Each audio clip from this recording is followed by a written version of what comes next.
Chapter probability में आपका एक कॉन्सेप्ट आता है मल्टीप्लिकेशन थ्योरम। इसको समझो भाई, मल्टीप्लिकेशन थ्योरम होता क्या है, इसको इंपॉर्टेंट है आपका वैसे। तो यहाँ पे देखो मल्टीप्लिकेशन थ्योरम आपका बना कहाँ से, कंडीशनल प्रोबेबिलिटी से बना है। कैसे, आपका अगर प्रोबेबिलिटी ऑफ बी निकालना है, कंडीशन आपका ए दे रखा है, ए की प्रोबेबिलिटी दे रखी है, तो आपको कंडीशनल प्रोबेबिलिटी का फॉर्मूला तो पता ही है, probability of A intersection B upon में आपका प्रोबेबिलिटी ऑफ ए, जो आपका गिवन होगा वो नीचे आएगा, ठीक है।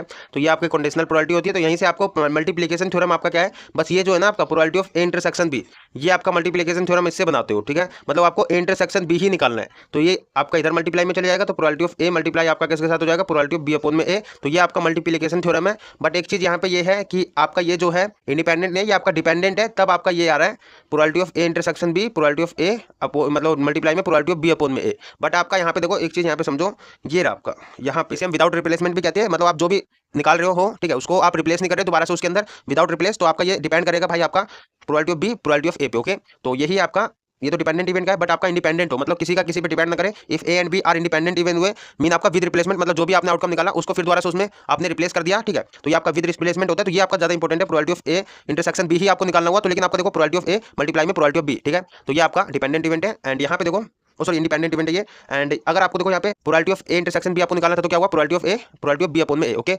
ये जब हुआ जब आपका क्या है, विदाउट रिप्लेसमेंट है, ओके। तो यहाँ पे देखो अगर आपको probability of A intersection B intersection C निकालना हो, तो क्या होगा मेरा, प्रोबेबिलिटी ऑफ ए मल्टीप्लाई में probability of B probability of C upon में आपका कंडीशन क्या है, ए इंटरसेक्शन बी, मतलब आपका ए और बी का प्रोबेबिलिटी हो रखा है, ठीक है। ये भी आपका क्या है, विदाउट रिप्लेसमेंट है, ठीक है। एंड ये आपका डिपेंडेंट इवेंट है। तो यहाँ पे बस एक एग्जांपल समझो यार, टोटल आपको 52 कार्ड दे रखे हैं, ठीक है।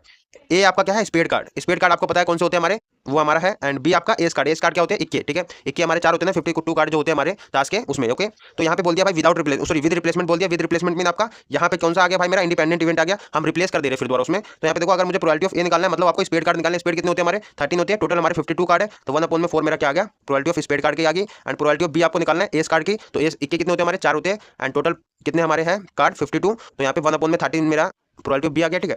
एंड हमें निकालना है probability of A intersection B, mean आपका यहाँ पे मल्टीप्लिकेशन थ्योरम लगा रहे हो, इंटरसेक्शन बी निकालना है। तो आपको करना है यहाँ पे, क्योंकि आपका विद रिप्लेसमेंट है, तो आपको सिंपल यहाँ पे ये वाला लगा देना, प्रोबेबिलिटी ऑफ ए मल्टीप्लाई में probability of B. And simple आपको देखो 1/4 मल्टीप्लाई में आपका 1/13, यहाँ पे आपका 1/52 आ जाएगा। तो ये आपने निकाल लिया भाई probability of A intersection B, okay.